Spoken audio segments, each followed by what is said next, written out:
Ang estado ngayon ng ating Philippine National Police sa dalawang araw bago ang eleksyon 2025. Alright, nasa linya natin. Partner, si Police Brigadier General Gene Fajardo ang spokesperson ng Philippine National Police. General Fajardo, ma'am, magandang umaga po. Welcome sa Double Wang, sa Double B. Maraming salamat po sa oras, Brigadier General Gene Fajardo.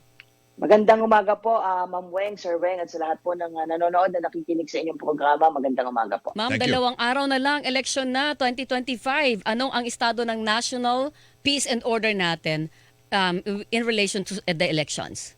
Sa kabuuan naman po, Ma'am, ay generally peaceful, bagamat may mga naitatala po tayo ng mga insidente nationwide, pero ito namang mga insidente po na ito ay hindi naman po magre-resulta sa pagkakaantala po ng pagsasagawa po ng eleksyon. Patuloy po tayo nagbabantay, naka-full alert na po ang inyong pambansang pulisya, kasama po yung ibang ahensya po ng gobyerno. From the start ng ating election Yes. campaign, gaano karami na ho yung mga election-related reports or incidents na naitala ng PNP officially?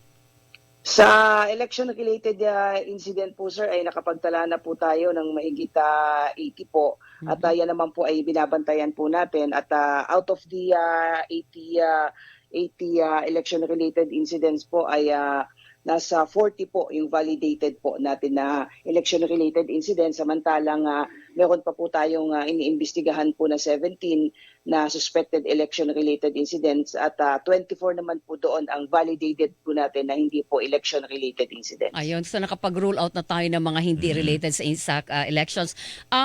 General Fajardo, dalawang araw na lang po, election na.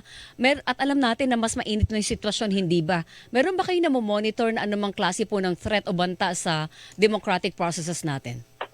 Wala naman po tayong namomonitor po na seryosong banta po para nga po ma-disrupt itong ating isasagawang election sa Lunes, pero hindi tayo nagkukumpiyansa, patuloy yung ating intelligence gathering at para ma-monitor natin o ma-preempt natin yung mga possible plans po ng kung meron mang pong individual o grupo na nagpaplano po. Pero meron pa rin tayo, di ba, mga private armed groups, meron pa tayong factor ng New People's Army. Yung ba, wala silang factor sa anumang sa kalakaran po ng halalan? Yan po yung mahigpit nating binabantayan, Ma'am Weng, doon naman po sa ating private armed groups. Nung umpisa ng ating pagpaplano po ay meron po tayong active private armed groups. Pero as of the latest po ay isa na lamang po yung binabantayan po nating private armed groups. Diyan po yan sa Bangsamoro Autonomous Region. At doon naman po sa mga criminal gangs ay malaki po ang naibawas talaga natin diyan, lalong-lalo na po yung mga posible pong mga gun for hire groups na po pwede pong magamit. At yan po, kasama po yan sa mahigpit po natin binabantayan. Kanina kausap namin si Chairman George Garcia at isa sa mga nabanggit ho niya ay yung dami-daming kahapon may mga nai-report ng mga pilahan kung saan-saan. Ang utos ata ng PNP chief ay go down in the community, kayo na sa PNP, para masiguro na meron hong maiwasan yung mga posible na mga vote buying sa paraan ng ito, yung mga pila-pila dito, doon, kung saan. 3 days or 2 days before election, kumusta ho itong pagkampanya na ginagawa rin laban sa vote buying?